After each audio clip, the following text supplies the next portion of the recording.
نحمده ونصلي على رسوله الكريم جزا الله عنا محمد ما هو وصلی اللہ علی النبی الأمی۔ آپ کو میں چند چھوٹے چھوٹے سے لطیفے سناؤں۔ میرے پاس لوگ آتے رہتے اور کہتے ہیں جی یہ دعا کرو یہ دعا کرو۔ تو ایک صاحب میرے پاس آئے تو کہنے لگے کہ میرا کینیڈا کا ویزا نہیں لگتا۔ میں نے کہا میں اس کا طریقہ بتا دیتا ہوں۔ آپ یہ پڑھیں روزانہ 700 دفعہ اللہ اللہ ربی لا اشرک بہ شیئا، اس کا ویزا لگ گیا۔ ایک لطیفہ یہ اسی طرح میرے پاس ایک خاتون آئی تو کہنے لگی کہ میں میڈیکل کالج میں ایڈمیشن لینا چاہتی ہوں۔ تو میں نے کہا یہ کون سا؟ انہوں نے کہا جی کنگ ایڈورڈ۔ اب وہاں تو مرد بہت زیادہ ہیں اور مردوں کے درمیان پڑھا، تو میں نے کہا ایک تو تم دعا استخارہ کر لو، وَإِن كُنْتَ تَعْلَمُ أَنَّ هَذَا الْأَمْرَ خَيْرٌ لِّي فِي دِينِي وَمَعَاشِي وَعَاقِبَةِ أَمْرِي فَاقْدُرْ لِي وَإِن كُنْتَ تَعْلَمُ أَنَّ هَذَا الْأَمْرَ شَرٌّ لِّي فَاصْرِفْهُ عَنِّي۔ میں نے کہا یہ پڑھتے رہو اور ساتھ پڑھتے رہو اللہ اللہ ربی لا اشرک بہ شیئا۔ وہ اس کا معاملہ وہاں سے قلب بھی وہاں سے ہٹ گیا۔ تو کہنے لگی کہ میرا قلب وہاں سے ہٹ گیا۔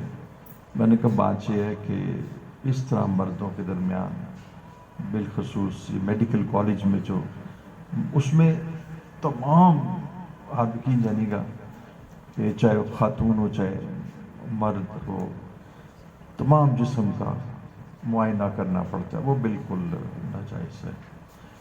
حضرت عبداللہ درخاسی صاحب رحمۃ اللہ علیہ کہ جو آخری الفاظ تھے نا، آخری الفاظ اتنی زور سے پڑھا کہ خانپور میں جو احباب مجھے ان کے صاحبزادگان بھی بتاتے ہیں، جو آخری الفاظ پڑھے نا وہ تھے اللہ اللہ ربی لا اشرک بہ شیئا، اور اس کے بعد جان نکل گئی۔ حضرت شیخ الحدیث حضرت زکریا رحمہ اللہ ان کے جو سب سے یعنی 7 خادم جو وفات سے کے وقت ان کے ساتھ رہے، وہ بھی فرماتے ہیں کہ یہ پڑھتے تھے یا حی یا قیوم برحمتک استغیث، اور پھر وہ توحید اللہ اللہ ربی لا اشرک بہ شیئا۔ اچھا، آج کا بیان کے اندر ایک خاص بات پائی جاتی تھی کہ اس میں میں نے محسوس کیا کہ جیسے ایک پورے ماحول کے اندر غیر معمولی طور پر ایک نورانیت پھیلی ہے۔ عبدالشکور نقشبندی صاحب یہاں تشریف لائے تھے، وہ مجھے کہنے لگے کہ آپ ذرا ان سے ملنے جا رہے ہیں۔ میں نے کہا میں اس وقت نہیں اٹھ سکتا، میں ان کو واضح طور پہ کہہ دیا۔ اس کی جو اصل وجہ ہے نا وہ یہ تھی کہ یہ مجلس توحید کی تھی، توحید یعنی پورا قرآن اگر اس کا ہم کرکس، اس کا ہم اگر لب لباب، اس کا جسے کہتے ہیں ایکسٹریکٹ اتر نچوڑیں تو بس صحیح ہے لا الہ الا اللہ۔ اور دیکھو آپ نے کتنی خوبصورت بات فرمائی کہ مشرکین خدا کا انکار تو نہیں کرتے تھے، اور اصل میں جس چیز کا ہمارے اندر بھی ایک خناس پیدا ہو گیا اور اس شرک میں ہم بھی مبتلا ہو گئے، وہ یہ کہ اللہ کے سوا کوئی الہ نہیں۔ تو ہم نے دراصل چھوٹے چھوٹے الہ اپنے قلب کے اندر بنا رکھے ہیں۔ وہ جو الہ ہے نا وہ ہے غیر اللہ۔ تو ہمارے مشائخ جب کہتے ہیں نا کہ لا کی ضرب سے ہر غیر کو قلب سے نکال کر باہر پھینک دو، اور الا اللہ کی ساتھ صرف اللہ کے نام کو داخل کرو۔ تو فرما رہے تھے کہ اس بات میں تو سارے یکساں ہیں، سارے اللہ جل شانہ کی ذات کا اس بات کرتے ہیں، مگر یہ کہ کوئی نہیں الہ، مگر یہ کہ صرف اللہ، کوئی نہیں نفع دینے والا فقط اللہ۔ یہ کہنا کہ اللہ نفع دینے والے تو سارے ہی کہتے ہیں، کرسچنز بھی کہتے ہیں، جوز بھی کہتے ہیں، لیکن اصل یہ ہے کہ کوئی نہیں، یہ نہ کہ ایاک نعبد و ایاک نستعین، تیری عبادت کرتے ہیں اور تجھ سے مدد چاہتے ہیں، یہ نہیں ہے۔ یہ تو سارے کہتے ہیں تیری عبادت کرتے ہیں اور تجھ سے مدد، تیری ہی عبادت کرتے ہیں اور تجھ سے ہی مدد چاہتے ہیں۔ تو یہ جو توحید کا مضمون آج بیان کیا گیا، یہ بہت کم آپ نے سنا ہوگا، مضامین آپ نے اس طرح کا، یہ بنیاد ہے۔ اور اصل میں سچ پوچھئے کہ وہ جو ارشاد فرما رہے تھے نا، وَمَا خَلَقْتُ الْجِنَّ وَالْإِنسَ إِلَّا لِيَعْبُدُونَ، اصل عبادت یہ ہے۔ اصل عبادت کیا ہے کہ تجھے یہ پتہ لگ جائے کہ وَإِلَٰهٌ إِلَٰهٌ وَاحِدٌ، یعنی اس بات کا تجھے عقلی شعور اور قلبی مشاہدہ حاصل ہو جائے کہ رب صرف ایک ہے اور وہی نفع نقصان دینے والا ہے۔ اصل نیکی جو ہے نا، یہ نمازیں جو ہے نا، یہ نماز میں آپ کو عرض کرتا ہوں، یہ روزہ زکوٰۃ، یہ اعمال ہے، اور یہ اعمال ایکسرسائزز ہیں، یہ مشقیں ہیں، اور ان مشقوں سے جیسے آپ دیکھیں ملٹری کے اندر آپ کاکول کے اندر جو شروع میں نئے نئے جو بھرتی ہوتے ہیں ان کو ایکسرسائزز کرواتے ہیں۔ وہ ایکسرسائز اور مشقیں کیوں کرواتے ہیں؟ تاکہ ان کو ان نامساعد حالات کے اندر ان کو کام کرنا آ جائے۔ جیسے آپ دیکھیں نا، وہ کیا کرتے ہیں کہ خوب بھگاتے ہیں اور پھر پانی نہیں دیتے کہ صبر آ جائے، تو بذات خود وہ اشیاء مقصود نہیں ہے، لیکن ان سے کوئی اور شے مقصود ہے۔ اسی طرح میں نے دیکھا کہ مجھے ایک صاحب نے کہا کہ ہمیں وہ بھی تھے ایکسرسائز کر رہے تھے کہ انہوں نے ہمیں نا ایک ایسی جگہ پر کھڑا کر دیا جہاں مچھر بہت زیادہ تھے، اور کہا کہ آپ نے یہ نہیں کرنا، یہ نہیں کرنا، اور کئی جگہوں پر ایسے سرنگوں میں سے ہمیں گزارا کہ ہمیں وہ سرنگوں سے گزرتے ڈر لگتا ہے شروع میں، تاکہ ہمارا ڈر اور خوف دور ہو جائے۔ تو یہ جو سارے اعمال ہیں بذات خود مقصود نہیں ہیں، لیکن ان سے مقصود کچھ صلاحیتیں ہیں، کچھ صفات ہیں کہ جو جس وقت جس مقصد کے ان کو تیار کرنا ہے کہ کل کچھ وار ہوتی ہے، وہاں پر ٹیمپریچر بڑھ جاتا ہے، وہاں پر پانی نہیں ملتا، تو اس کے لیے یہ ساری عبادات جو ہیں دراصل الوہیت کے لیے ہیں کہ اللہ تعالیٰ کی معرفت انسان کو حاصل ہو جائے۔ جو مقصود ہے نا وہ معرفت ہے، کیونکہ آپ نے ابھی سنا کہ وَمَا خَلَقْتُ الْجِنَّ وَالْإِنسَ إِلَّا لِيَعْبُدُونَ سے مراد إِلَّا لِيَعْرِفُونَ ہے۔ تو یہ ان سب سے مقصود یہ ہے کہ معرفت الہی حاصل ہو جائے۔ اور اصل معرفت کیا ہے؟ اصل معرفت یہ ہے کہ انسان اللہ کو جان لے کہ کوئی بھی نفع نقصان کا مالک نہیں مگر یہ کہ اللہ، اس کے اندر الا اللہ میں ہر شے کی نفی ہے۔ تو آج کے اس بیان میں یعنی واقعتاً ہمیں قلوب میں یہ محسوس ہوا کہ کچھ شرک ہم بھی قلب میں رکھے بیٹھے ہیں۔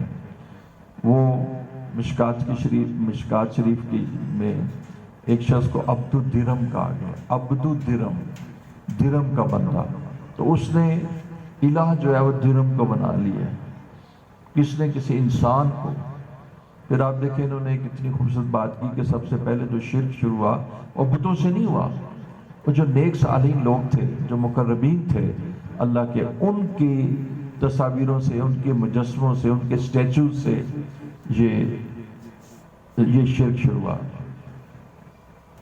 اللہ جل شانہ ہمیں دعوت دیتے ہیں کہ تم فی الآفاق اور وفی انفسکم افلا تبصرون، تم آفاق میں مجھے تلاش کرو اور تم مجھے تلاش کرو اپنے اندر۔ تو میں ایک چھوٹی سی گفتگو کر کے بات ختم کرتا ہوں۔ حضرت میں اپنے اندر کی ایک بات بتاتا ہوں۔ ہمارے اندر ایک عضو ہے جس کو کہتے ہیں کڈنی، گردہ۔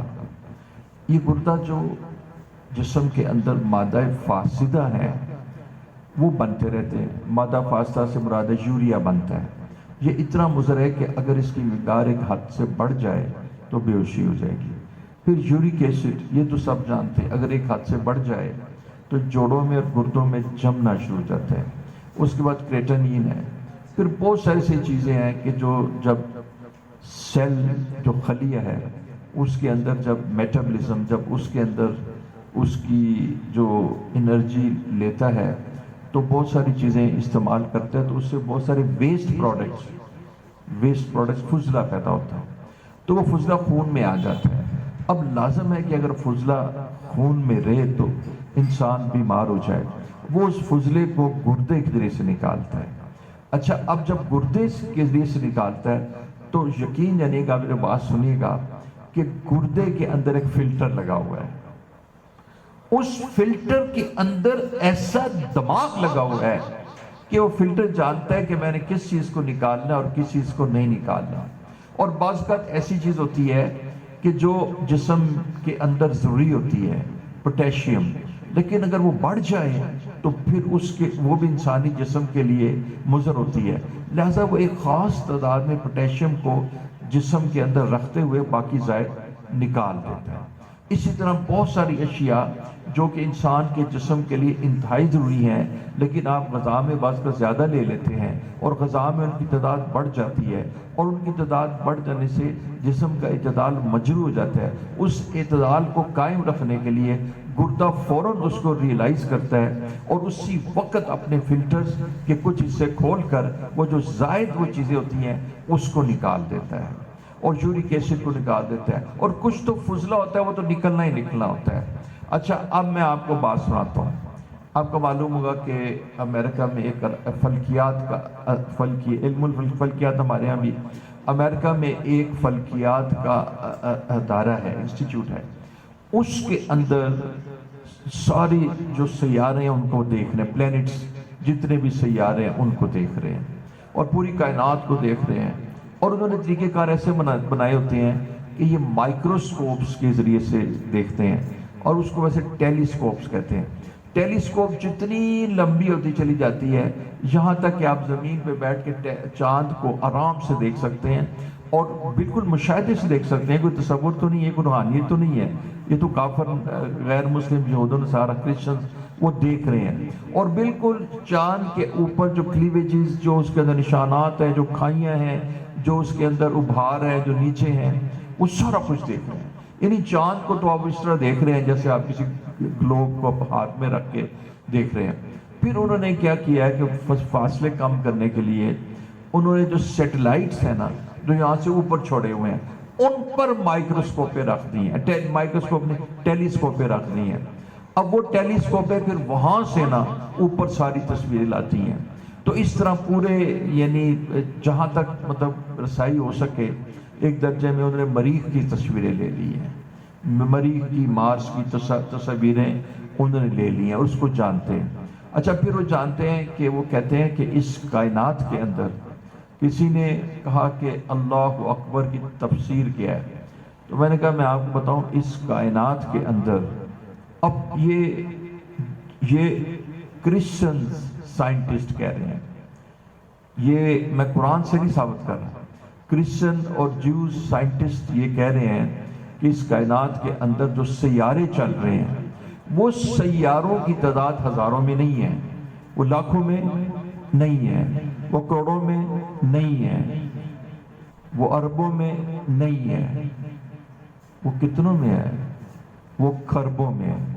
حضرت اگر آپ کو ایک آ جائے گا کہ ایک حال میں نے دیکھا جس میں 1 خرب پنکھے لگے ہوئے تھے، تو آپ اس حال کی وسعت کا کیا اندازہ لگائیں گے؟ یہ ہے اللہ اکبر کبیرہ۔ لیکن یہاں پر میں آپ کو ایک اور بات بتاتا ہوں، یہاں پر میں آپ کو ایک اور بات بتاتا ہوں۔ حضرت یہ پنکھا جو ہے نا، یہ پنکھا یہ اپنے مرکز کے ارد گرد گھوم رہا ہے، لیکن جو سیارہ ہے اس کی ایک اپنی موومنٹ بھی ہے، اس کی موومنٹ لٹو کی طرح سے ہے، جیسے لٹو اپنے ایکسس اور مرکز کے ارد گرد گھومتا ہے، اور اسی گھومتے کے ساتھ یوں بھی گھوم رہا ہوتا ہے۔ اب تصور فرماؤ کہ جہاں 1 ارب لٹو چل رہے ہوں، 1 ارب نہیں، خربوں، انہوں نے کہا ارب نہیں، خربوں لٹو چل رہے ہوں، اور وہ لٹو اپنے ایکسس کے ارد گرد بھی، اپنے اس کے مرکز کے ارد گرد بھی چل رہے ہوں، اس طرح، اور پھر اس طرح ان کا مدار بھی ہو، ان کا آربٹ بھی ہو، اور پھر وہ ایک دوسرے سے ٹکرائیں بھی نہ، اور ہر اپنے اپنے مدار میں جیسے قرآن مجید میں سورہ یاسین میں ہے کہ اپنے یسمعون اپنے جب اپنے اس میں چل رہے ہیں، اس سے تم اللہ جل شانہ کی یعنی عظمتوں کا اور وسعتوں کا، اسی کبریائی کا، اس کی قدرتوں کا اندازہ لگا سکتے ہو۔ یہ کفار کہہ رہے ہیں، حضرت یہ کفار کہہ رہے ہیں کہ وہ جو ہے نا اس طرح چل رہے ہیں۔ اچھا اگلی ذرا بھی میں نے بات میری یہ بات کر کے یہ بات سننا ذرا میری۔ اچھا اب وہ کہتے ہیں کہ اتنا بڑا نظام کائنات ہے جس کے اندر کھربوں سیارے چل رہے ہیں، اپنی ایکسیل موومنٹ بھی ہے اور آربیٹل موومنٹ بھی ہے، اور وہ آپس میں ٹکراتے نہیں ہیں۔ اچھا وہ فرما رہے ہیں کہ اس سارے نظام کے اندر جو پیچیدگی، جو کمپلیکسٹی پائی جاتی ہے، اس سے بہت زیادہ کمپلیکس اور کمال دے جائے گی ٹیکنالوجی اور دماغ صرف گردے کے اس فلٹر میں پایا جاتا ہے۔ اللہ کی قسم ناسا کا سائنٹسٹ کہتا ہے کہ پوری کائنات کے اندر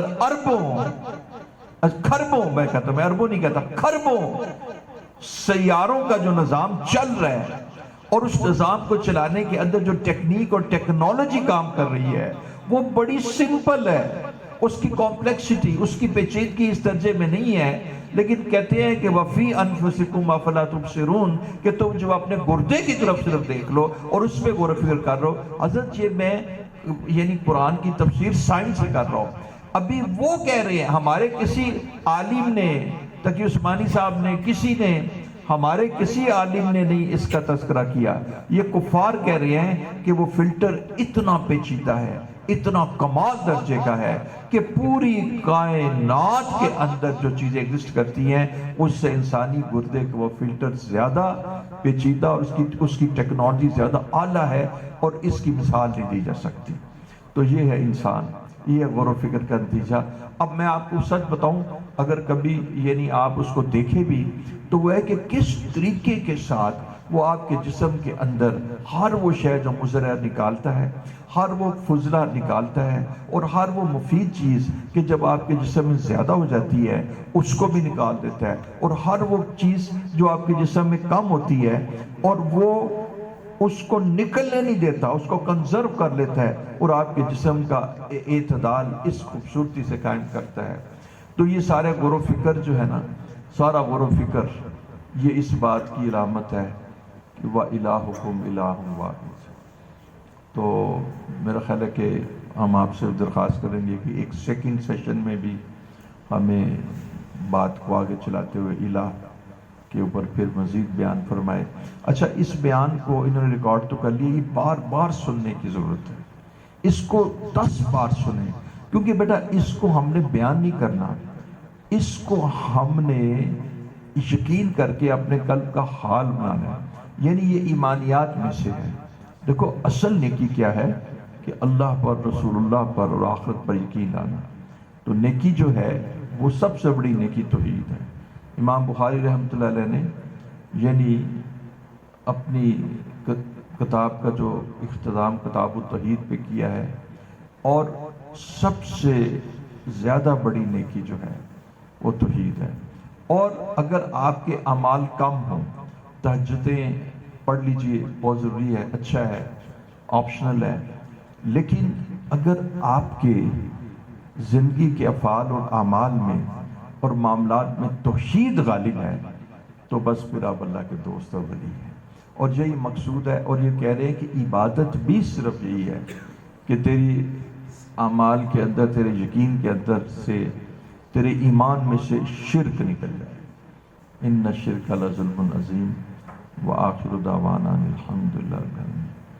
حضرت کو کچھ دیر بیٹھیں گے، میں ذکر کر انشاءاللہ۔ لا الہ الا اللہ، لا الہ الا اللہ، لا الہ الا اللہ، لا الہ الا اللہ، لا الہ الا اللہ، لا الہ الا اللہ، لا الہ الا اللہ، لا الہ الا اللہ، لا الہ الا اللہ، لا الہ الا اللہ، لا الہ الا اللہ، لا الہ الا اللہ، لا الہ الا اللہ،